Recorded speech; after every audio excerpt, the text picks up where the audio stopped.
The flight home felt shorter than the war. My hands still smelled of gun oil when I rang the doorbell. A man answered, shirtless, barefoot, his hair wet like he had just stepped out of my shower. He squinted at me, his jaw clenched in confusion, or something darker. "Who the f*** are you?" he barked. I didn't answer. My eyes shifted past his shoulder. She appeared behind him. My wife. Her face. That frozen second where her smile faltered, where recognition turned to dread. She tried to mask it, but I'd been trained to read fear in faces. Hers was a silent scream. The man's hand on the doorframe tightened, possessive, territorial. My chest didn't heave. My fists didn't rise. Combat discipline held me still, though every nerve screamed. I simply looked at her. She avoided my eyes. That was all I needed. We didn't speak much after that night. She mumbled excuses about a neighbor helping fix the sink, lies born too fast, too brittle. I nodded through them, smiled even. I let her believe the story stitched itself into my skin. But silence is sharper than questions. I began noticing. 2 toothbrushes when I had only bought 1. A hoodie that wasn't mine draped across the couch. A cologne scent that didn't belong in my house. She grew careful, locking her phone, whispering in the kitchen, showering at strange hours. Careful people are the easiest to catch. At night I lay beside her, her back turned, my eyes wide open, her breathing too even. I imagined him there before me, his sweat pressed into sheets I once believed sacred. The betrayal didn't shatter me in a single blow. It was quieter, a steady erosion. Each detail carving away what I thought we were, until only the stone truth remained. I had survived ambushes, IEDs, the smell of blood baked into desert heat. None of it prepared me for this, my own home turned battlefield. And the enemy had my wife's face. I played soldier again. Recon, patience, precision. Her phone left unattended on the counter. I memorized numbers. The password? A glance in the mirror revealed her thumb's pattern. Late nights when she slept, I scrolled. Messages laced with intimacy I hadn't heard in years. Photographs, blurred and desperate. Promises she once made to me, now copied and pasted to him. The house was filled with ghosts. Meals eaten at the table, laughter pressed into walls. Now they mocked me. Every chair, every glass, whispered his presence. I bought a DNA kit.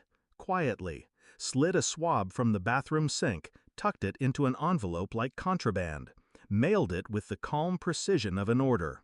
The wait was a torment dressed as routine.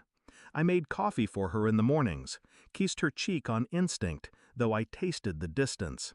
She smiled with practiced ease, but every smile she gave me cost her. I saw the strain in her jaw. The guilt sat heavy on her shoulders, though she thought I didn't notice. I noticed everything. And I waited. The envelope arrived on a Thursday. Plain, clinical, no drama.